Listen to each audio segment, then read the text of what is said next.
My son's wife said I was too embarrassing for her friends, so I canceled her bridal shower. Do not show up.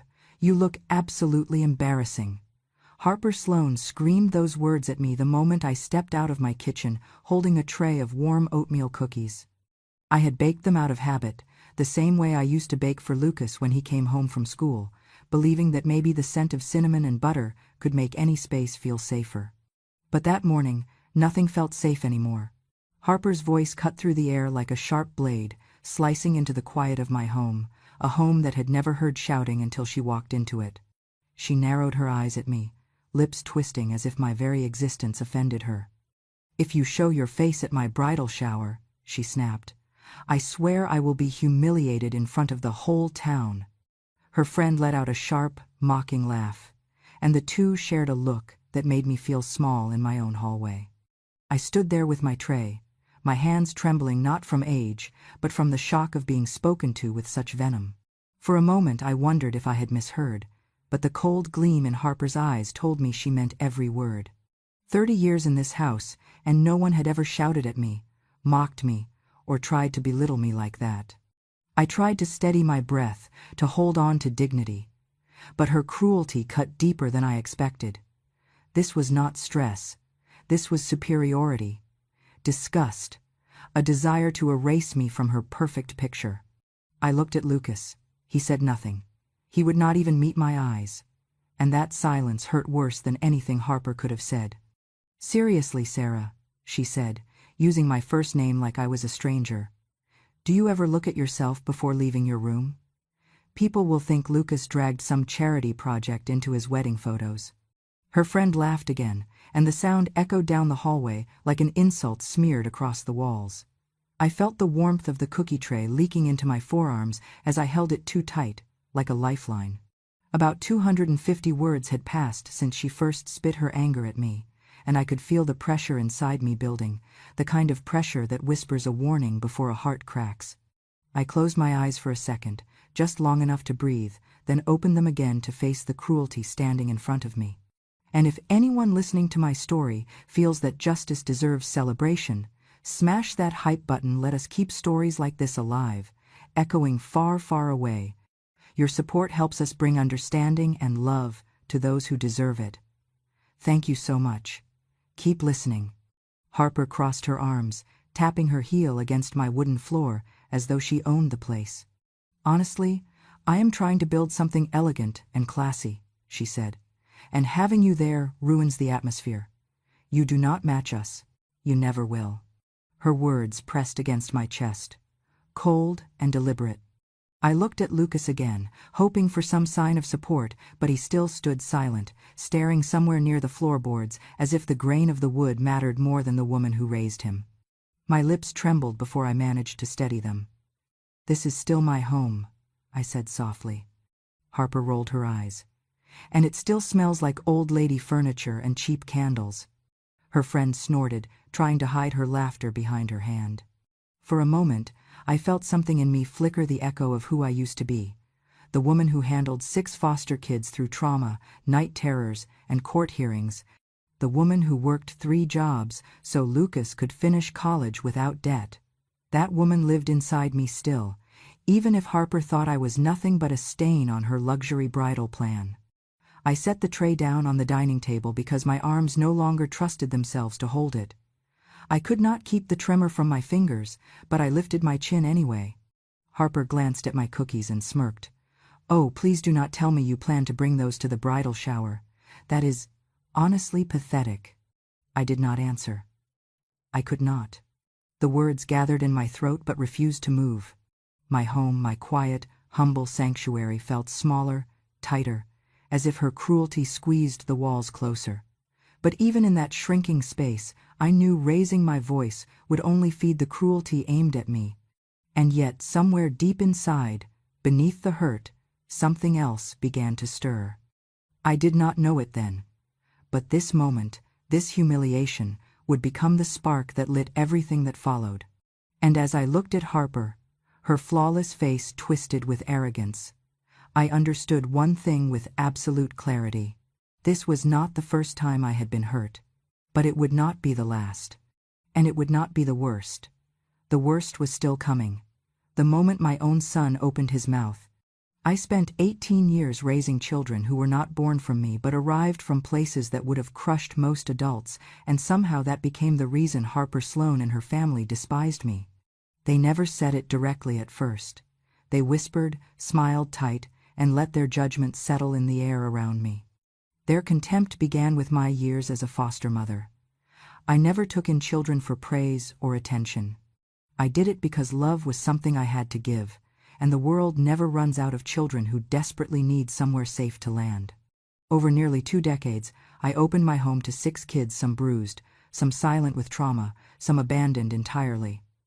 I was not wealthy, but I gave them warmth, safety, and a chance to breathe again. But to Harper, that history made me dirty. She once said behind my back, loud enough for me to hear through the thin kitchen wall, "A woman who spent her life raising foster kids cannot possibly belong in the Sloan family. The Sloans have standards." Standards. As if compassion stained me. As if love, offered freely, was a blemish. Harper grew up in a world where people only helped children when cameras were present, where charity was a performance and kindness was a tool for social currency. She could not understand foster care unless it came with a ribbon-cutting ceremony and a professional photographer waiting to catch her angles. And so she called my life's work a smudge on her perfect image. My car did not help her opinion of me either. I drive a 12-year-old Toyota, reliable as the sunrise but far from glamorous. The seats are worn, the buttons have lost their labels. The radio crackles sometimes. To me, it is a reminder of the years I worked extra shifts at the grocery store, at the diner, and at the local library circulation desk to buy it. To Harper, it was a symbol of lower class.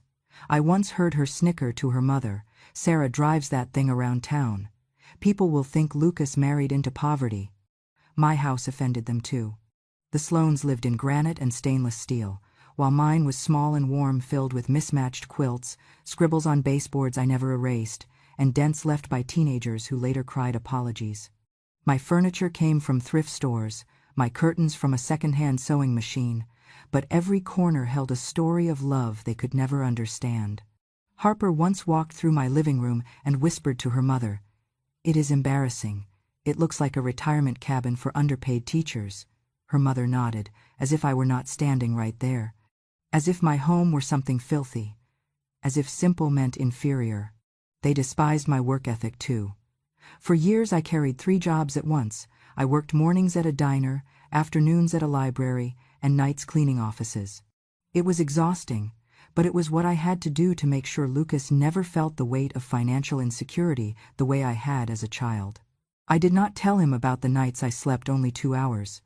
I did not tell him about the meals I skipped so he could have full plates. Harper found out about my past jobs one evening when Lucas mentioned it casually. Her face twisted, and she said, "3 jobs? That is not admirable. It is desperate. That is the lifestyle of people who failed, not succeeded." She forgot, or perhaps she never knew, that some of us build our lives from the ground up without inheritance or comfort or guarantees. Some of us build quietly, with aching backs and tired eyes, and still manage to give our children more than we ever had. But the deepest cut she carried against me came from a single sentence I once spoke. The first time she came to my house, when she and Lucas announced their relationship, I asked her a simple question. "Do you love Lucas for who he is, or for what he has?" I meant no accusation. I had asked that question of every serious partner Lucas ever had. I needed to know if they valued him, not his potential. But Harper heard something else. She heard suspicion. She heard exposure. She heard danger. She held that sentence like a thorn she refused to pull out. She smiled at me that day, but I saw the flash in her eyes, the warning that I had crossed a line she drew around her pride. She never forgot it. She never forgave it. She feared that I saw through her carefully crafted image. To the Sloans, reputation is currency. Every dinner, every charity event, every smiling photo is a brick in their tower of prestige. I did not belong to their world. Not because of anything I did, but because I refused to worship the same shallow altars. In their eyes, My presence was a flaw in the family portrait, a crack in the marble facade. Harper once murmured while flipping through venue photos, "Sarah will lower the aesthetic," as if I were an accessory to be hidden because it did not match the outfit. But there was one reason, one raw, unspoken, irrational reason they hated me more than all the others. It was jealousy. Harper hated the closeness I once had with Lucas.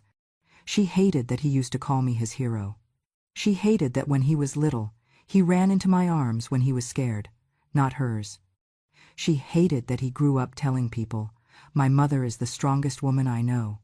She could not stand the idea that there was a love in Lucas's life she could not replace or control. And no matter how much she tried, she knew she could never be the woman I had been for him. So Harper decided that to take Lucas fully, she had to erase me, not physically, but emotionally. She had to make me small, insignificant, unworthy. She had to convince him that my love was not pure, that my sacrifices were not real, that I had raised him for the sake of image, not for the love of a child who had nowhere else to go. In her world, if she could not be loved the most, then she would make sure I was loved the least. And that was how the quiet resentment became a storm that would one day tear all our lives apart. I did not understand it fully then, but Harper was already rewriting Lucas's world, one small cut at a time. Harper did not push me out of Lucas's life overnight. She did it slowly, with the quiet precision of someone who understands manipulation. At first, I mistook the distance for wedding stress or the natural shift of a man starting a new chapter. But it was her. It had always been her. During the engagement months, she held constant gatherings, brunches, fittings, tastings, photo shoots. Every week brought another curated event. I learned about them through neighbors or photos online. Smiling faces, raised glasses, perfect lighting. Lucas stood beside Harper and her family in every picture. I was never there, never invited, never mentioned. I remember the first time I saw one of those photos. It was a family meeting at an upscale restaurant. Lucas stood between Harper's parents, and Harper tagged it as "two families becoming one." But I was not in the photo, not even in the corner, not even invited to dinner. Someone commented beneath it, "Where is Lucas's mother?" Harper replied, "She could not make it." I sat alone at my kitchen table reading those words, staring at the lie she posted about me. I remembered that night clearly. I was sitting at home knitting a scarf for Lucas, completely unaware that they were clinking glasses and celebrating without me. It became a pattern. Harper organized everything and made sure I was never part of it. She arranged a cake tasting and brought her entire family but excluded me. She held a girls' afternoon tea where the theme was celebrating the women who raised us, yet still I was not invited. She edited me out of her narrative, like I was a stain that had to be scrubbed away. Harper had intentionally removed me from the portrait she was crafting for the world. It did not stop there. Slowly, Harper began pressuring Lucas too. She started with small comments about his schedule. "You work too much," she would say. Or, "We need to spend more time bonding with my family." But then, the tone changed. She told him, "You visit your mother too often. It makes you look immature." That word immature stuck in him like a thorn. I could tell because he used it himself a week later when he canceled lunch with me. "Mom, I need to build my own life. Harper says I should learn boundaries." I knew then that Harper was planting seeds in his mind. The visits went from once a week to once every other week, then once a month. Phone calls became shorter. Messages came less frequently. Sometimes I waited 2 or 3 days before hearing back from him. And when he did call, Harper's voice would echo behind him, urging him to wrap things up quickly. One night, I heard her whisper, not quietly enough, "Tell her you need to go. She makes everything heavy." He told me he had to leave. I said I understood. I always said I understood.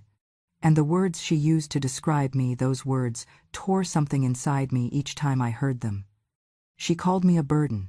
She called me an old woman who drained the energy of a room. She said I did not match their level, that I embarrassed them socially, that I was not fit to stand beside the Sloan family in public because I looked like a charity case. I remember the night Lucas repeated one of her lines without realizing it. He said, "Mom, maybe you should not come to every event. It just does not feel like your crowd."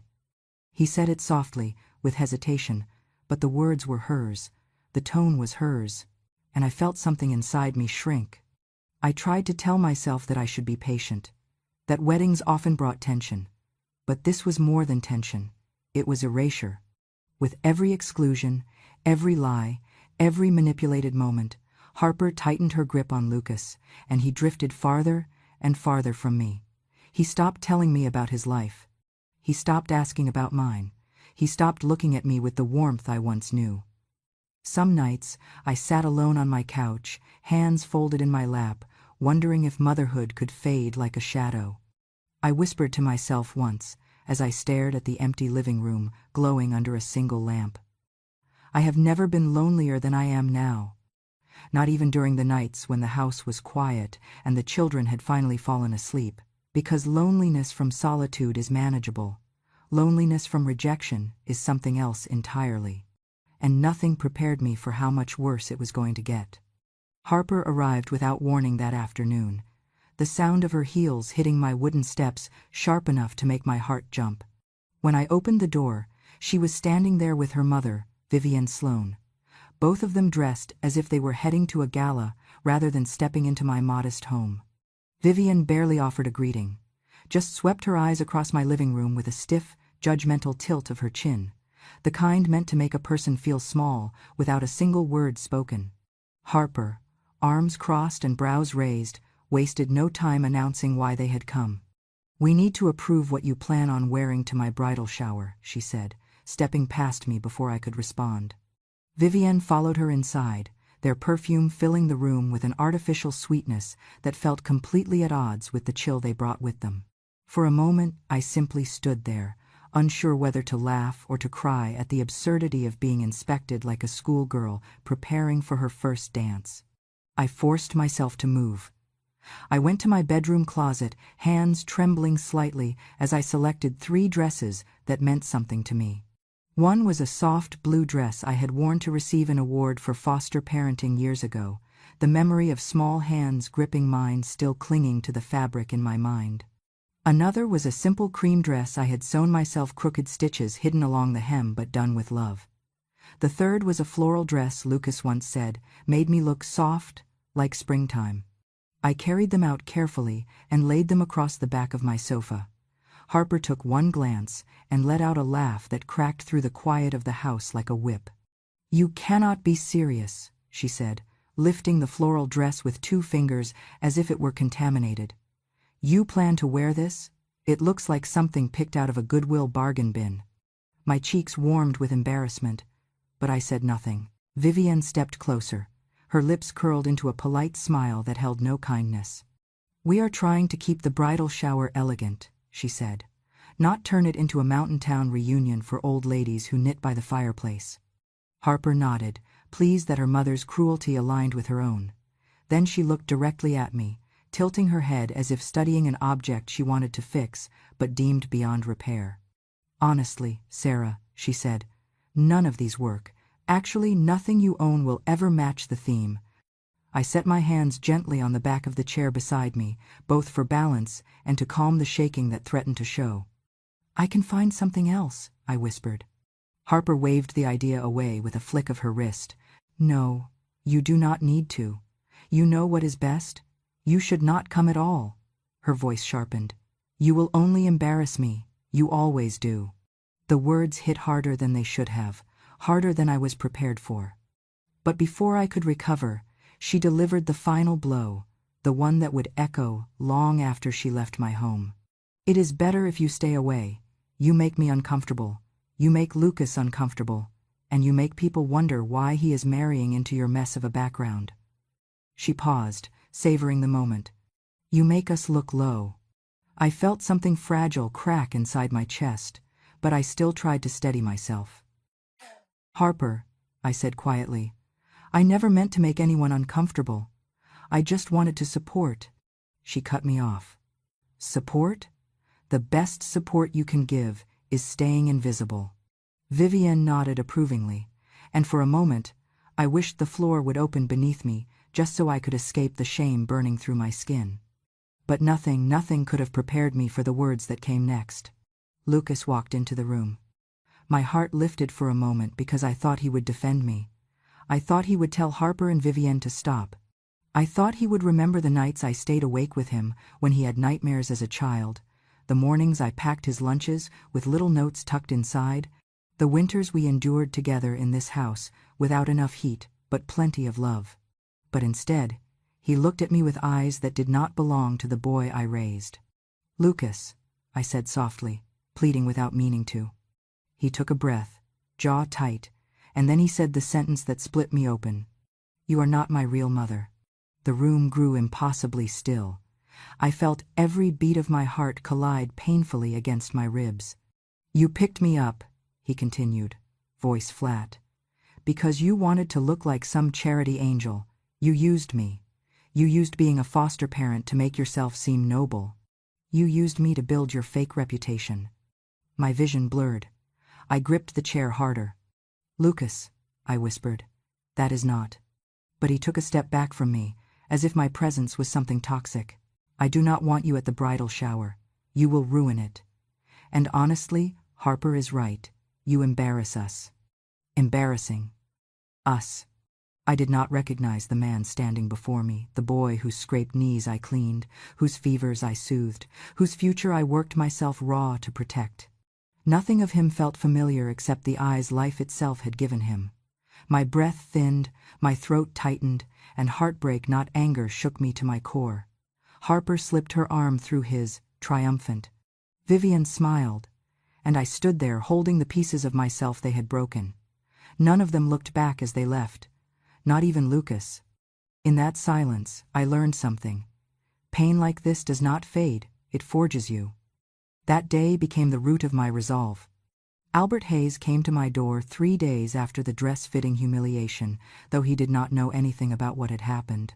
He knocked gently, the way he always had. 3 soft taps that reminded me of the years he lived next door and brought leftover soup when I worked late shifts. When I opened the door, he studied my face for only a moment before sighing. "Something is wrong," he said. "You look like someone took a piece out of you." I smiled, because that was easier than explaining heartbreak. "Come in, Albert.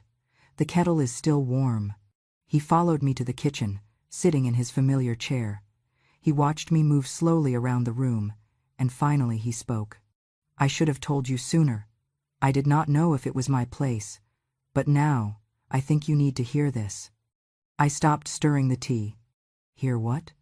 Albert folded his hands, and I noticed the tremor in them. "It is about Harper." My body tensed at the sound of her name. "What about her?" "It is about the charity project she worked on a while back," he said carefully. "The one that raised money for foster kids." I blinked, caught by surprise. "I remember that. She used it to boost her social platform. She posted photos with banners, children's drawings, donation boxes." Albert nodded. "Except she never visited the children, not once." I turned slowly, the kettle humming softly behind me. "What do you mean?" "I was the volunteer treasurer for that project," he said, pulling a small folder from his jacket. "Harper was responsible for managing the funds and helping direct them to the care centers. But she did not. She redirected the money. Several $1,000s. My breath hitched. "Redirected?" "Into personal purchases," he said. "Designer bags, spa packages, expensive dinners. She used the charities card, and then she used her family's influence to get the internal review dismissed." I stared at him, my fingers tightening around the edge of the counter. Every cruel word Harper had said to me replayed in my mind about class, about dignity, about being a stain on her perfect image. And yet here she was, someone who had stolen from children who had already lost everything. Albert pushed the folder toward me. "I kept these. I thought someone would eventually want to know the truth." Inside were email threads from Harper, written in a tone dripping with entitlement, complaining that the charity budget, limiting her lifestyle, was unfair. Another email showed her instructing a volunteer to pad the receipts so everything looks proper. Then there were the spreadsheets with missing funds, signature logs, and expense reports that tracked the trail of theft right to her shopping bags. And the photos, oh, the photos. Blurry shots taken by a staff member of Harper walking out of a boutique with 3 glossy bags, the charity debit card still in her hand. I felt something cold travel down my spine. Why tell me this now? Because I heard her talking in her driveway yesterday, Albert said quietly. She told someone she planned to separate Lucas from you completely after the wedding. She called you pathetic and said you were dragging her future down. A deep silence filled the room, broken only by the hum of the refrigerator and the faint whistle of the kettle that had now boiled dry. Albert leaned forward. Sarah, this woman does not just dislike you. She despises good people. She destroys what she cannot control. I saw what she did to the charity. I saw how easily she lied. And I see what she is doing to your son. I sat down across from him, the folder resting between us like a loaded weapon. I never wanted revenge, I whispered. I only ever wanted peace. A family, someone to love Lucas as I have loved him. Albert's eyes softened. Sometimes peace is not possible until the truth is allowed to breathe. Truth. The thing Harper feared most. I opened the folder again, studying every detail with the slow, methodical calm that only comes from the ache of betrayal. If this comes out, I murmured, it will tear apart everything Harper has built. Everything she stole, Albert corrected gently. I thought of the bridal shower, the wedding, the world she was crafting around Lucas, a world built on image, manipulation, and lies. A world where there was no room for a woman like me, someone who gave without expecting applause, someone who did the right thing quietly, someone she could not control. My hand settled on the final email, an admission almost. Harper complained about the constant pressure of pretending to be noble. Pretending. Exactly what she accused me of. Albert sat back. There is one more thing. You need someone strong, someone reputable, someone who will not be intimidated by the Sloan family. I looked up. Who? Miriam Douglas, he said. You remember her? My heart softened at the name. Miriam, the shy little girl who stayed with me for 7 months when she was 10. I remembered how she used to hide behind my skirt when strangers came near, and how she would whisper thank you each night before bed, even when she had nothing else to say. She is a journalist now, Albert continued. Award-winning, sharp as a blade. I felt something stir deep inside me. Do you think she would listen? Albert nodded. To you? Yes. Anything for you. That evening, I found Miriam's number tucked inside an old photo album. When she picked up, her voice matured but still warm. She sounded surprised to hear from me but delighted. I told her I needed to speak with her. I told her it involved children being taken advantage of.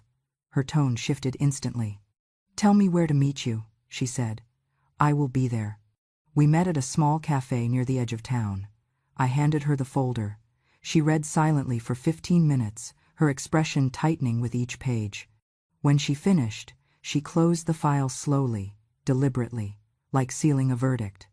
Then she looked at me with fierce conviction and said, "It is time the world sees who she really is." Her words felt like the rumble before a storm Harper never saw coming. At 9 on the morning of Harper's bridal shower, Colorado Springs felt unnaturally still, as if the whole town was holding its breath. I had no intention of attending. I had already been told, brutally, that I was not welcome, but I knew something was coming. Ever since I handed that folder to Miriam Douglas, the air around me felt charged, waiting. I sat by the kitchen window with a cup of tea, listening to the house settle in its familiar creaks, the calm before a storm. Then, right at 9, my phone buzzed. Once, twice, then non-stop notifications pouring in so quickly the screen stuttered. The first message was a link, from Miriam.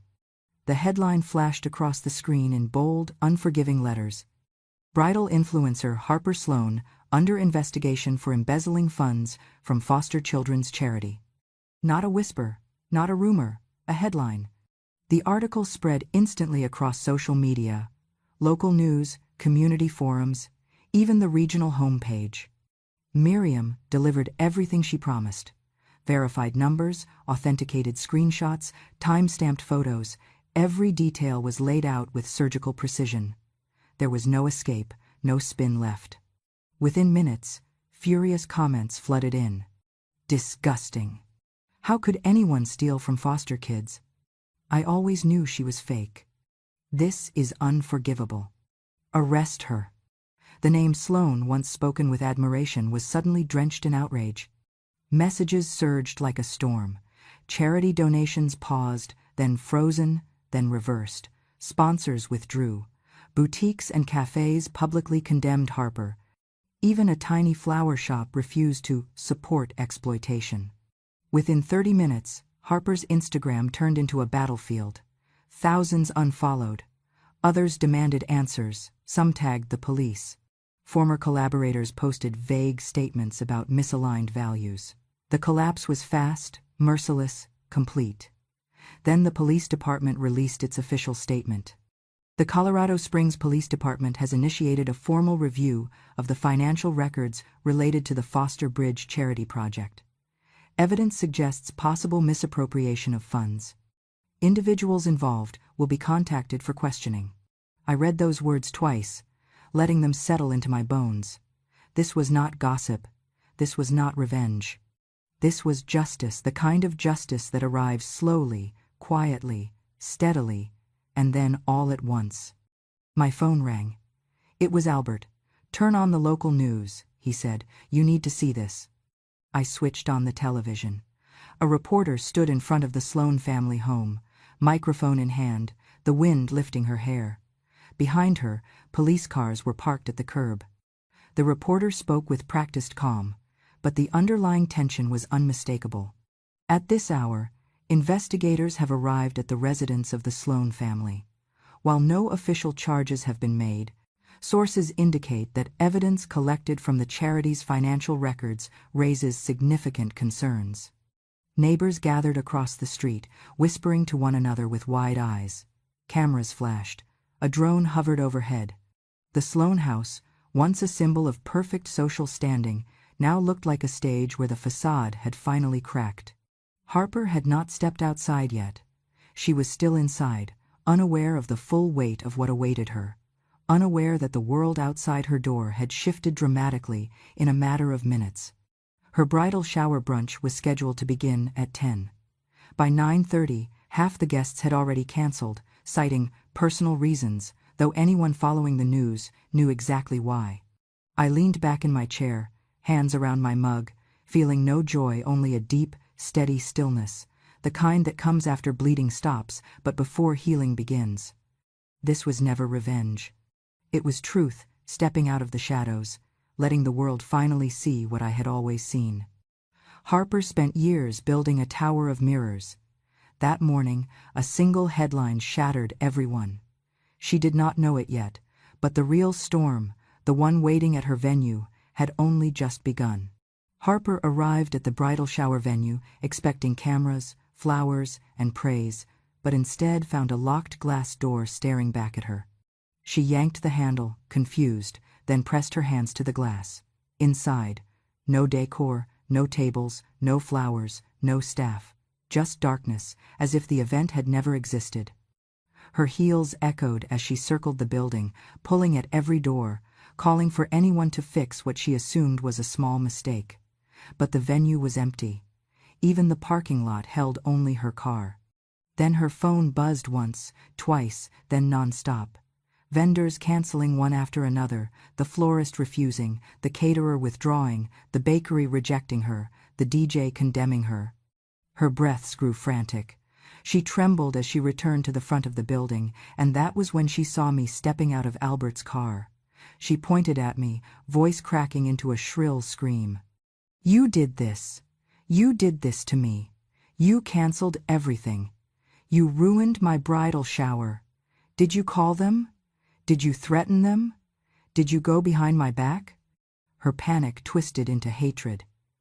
"You ruined everything?" she screamed so loudly the words echoed across the empty lot. Her voice was feral, wild, the sound of someone watching their perfect world crumble piece by piece. I let the silence settle before I answered. I did not raise my voice. I did not match her rage. I looked her directly in the eyes and said the truth she had always feared. "No, Harper," I said. "The truth did that." She blinked, stunned. The words hit her harder than any accusation. She shook her head violently, refusing to accept reality. "This is your fault. You exposed something that was none of your business. You had no right." I held her gaze. "You stole from children. That was everyone's business." Her face crumpled with a mixture of terror and disbelief, as if morality were a language she had forgotten how to understand. Before she could unleash another scream, a silver sedan sped into the lot and parked crookedly. Vivian Sloane stepped out. Her hair was immaculate, but her composure was not. She marched toward us on stiff legs, her expression stretched tight across her face. "Harper," she snapped, "why is everything locked? Where is the staff? Why are there reporters outside our home? Explain yourself right now." Harper's voice cracked as she rushed toward her mother. "Mom, it is all lies. She did this. Sarah did this. She ruined everything. She turned the whole town against me." Vivian's eyes slid toward me for a moment sharp, accusing, but when she looked back at her daughter, something changed. "What exactly did she ruin, Harper?" Harper hesitated. That hesitation was fatal. Vivian stepped closer. "Tell me you did not actually take that money." Harper flinched. That was all it took. Vivian's breath left her in a shaky exhale. "Harper, what have you done?" Harper grabbed her mother's arm. "Mom, nobody will care. We can fix this. Just call your lawyer. Call Dad. Call the committee." But Vivian wrenched her arm free. "Do not drag me into this," she hissed. "You have humiliated this family beyond repair." Behind her, a second car pulled in. A third. Family members stepped out cautiously, phones in hand, eyes filled with embarrassment and disbelief. Whispers floated across the parking lot like shards of broken glass. She really did it? Stealing from foster kids? How disgusting. She has destroyed the Sloane reputation. One of her uncles shook his head and muttered, "She will never live this down." Then a black SUV pulled up.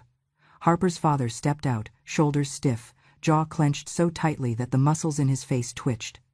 He looked at Harper with an expression so cold it froze her where she stood. Daddy, listen, please." He held up his hand. "Do not call me that," Harper wilted. He stepped closer and said the words that would haunt her far more than anything I could have said. "You are not worthy of being part of this family, and you will not be married into ours. You have disgraced the Sloane name." Harper staggered backward as if struck. "Dad, please, you cannot. Lucas loves me. I can fix this. Just give me a chance." But her father had already turned away from her. One crack in the Sloane foundation became a collapse, and then the last blow came. Lucas's car pulled into the lot. He stepped out slowly, looking hollow, as if the ground beneath him had been pulled away. He held his phone in his hand. The article was still open. He walked toward us in a painful silence. Harper rushed to him. "Lucas, baby, listen. None of this is true. She set me up, your mother. She did this." But Lucas did not reach for her. He did not touch her. He did not say her name. He walked past her like she was nothing more than the echo of a bad decision. He stopped in front of me, his voice cracking as he whispered, "Mom." And just like that, the weight inside him broke. His face twisted as tears slipped down his cheeks. "Mom, I am so sorry." Something inside him broke his certainty, his pride, the illusion Harper had built around him. Then he dropped to his knees. Right there, in the empty parking lot where Harper's empire had collapsed, my son knelt in front of me like a child who had finally found the truth he had forgotten. "Mom, I said horrible things to you. I believed lies. I let her turn me against you. I do not know how I could have done that." I placed a trembling hand on his shoulder. "Lucas," I whispered, "look at me." He lifted his face, eyes red, desperate. And I said the words that had lived in my heart since the day he wounded me more deeply than anyone else ever had. "You hurt me not because of what you said, but because of what you stayed silent about." His face collapsed into his hands as a sob escaped him. Behind him, Harper watched the scene unfold, her fiancé kneeling before the woman she tried to erase from his life, and for the first time, she understood that this was not just the collapse of an event. It was the collapse of everything: her reputation, her engagement, her influence, her future, her power. All of it shattered in the span of a morning. And I stood there, steady in the storm she had created, watching the truth do what I never needed to raise my voice to accomplish. When everything finally collapsed, the town spoke Harper Sloane's name with disgust. The woman who once lived for cameras now hid indoors. Sponsors cut ties, collaborators unfollowed her, vendors blacklisted her. A single attempted apology video was drowned in outrage before she deleted every account she owned. The polished identity she built crumbled overnight, and the truth stayed standing. Her engagement to Lucas ended just as quickly. She begged, threatened, blamed jealous people, blamed me, blamed everyone but herself. But Lucas had seen the evidence. He knew the truth. When he finally ended it, Harper's screams echoed down the street. She left town soon after, luggage full of designer labels and not a shred of dignity. Vivienne's downfall followed. The Women's League expelled her. Her invitations vanished. Even her own relatives avoided her. The social pedestal she worshipped cracked beneath her daughter's scandal, leaving her stranded in the shadows she once pushed others into. Lucas, humbled and ashamed, came back to me. He moved 5 minutes away, not out of need, but loyalty. He shared dinner with me every week, sometimes more. Some evenings he cried from guilt, but I reminded him, healing is a choice, like forgiveness, like love. One morning, Lucas showed up with a bouquet of wildflowers he picked himself, not bought. He placed them on my table and said, "Mom, I will spend the rest of my life proving I am worthy of you." And for the first time since the storm began, I believed him. But the brightest part of what followed came later, months later, on a warm evening when the State Foster Care Coalition held its annual ceremony. They invited me as an honoree, though I did not yet understand the scale of what they planned. When I arrived, the auditorium was full. Lights glowed softly. People I had not seen in decades lined the seats. And then one by one the children I had raised stepped onto the stage, grown now.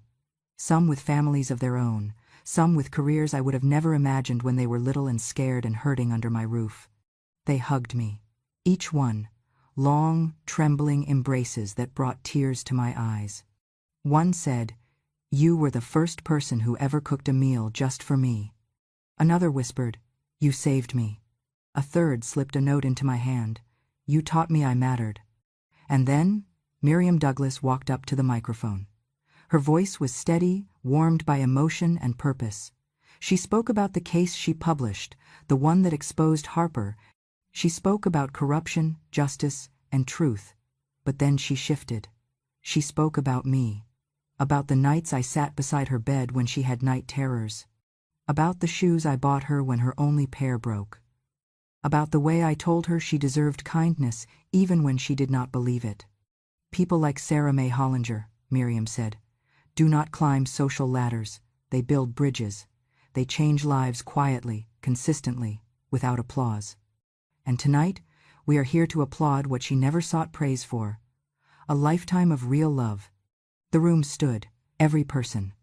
Applause thundered through the hall in a way I had never experienced. My knees trembled. My heart felt too full for its own ribs. At the end of the night, they asked if I wanted to say a few words. I walked to the microphone slowly, my hands soft against its edges, and looked out at the faces that had shaped my life in ways I had never expected. They told me I was not refined enough to show up, I said. That I was not the right class, not the right image. But character has a class of its own. And mine, I paused, letting my eyes sweep across the crowd, has never stood beneath theirs. And as the applause rose again, I felt the truth settle quietly inside me. Some people build their lives on appearances.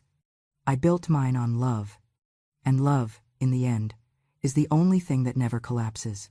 If this story touched you, moved you, or reminded you that strength often whispers instead of shouts, then I hope you will stay with me a little longer. There are more memories tucked inside this old heart stories of betrayal, redemption, quiet justice, and the kind of love that refuses to die. So before you go, make sure to subscribe to Grandma True Stories. Your support keeps these stories alive. And it reminds the world of something I learned a long time ago. When a grandmother finally speaks, the truth echoes farther than anyone expects.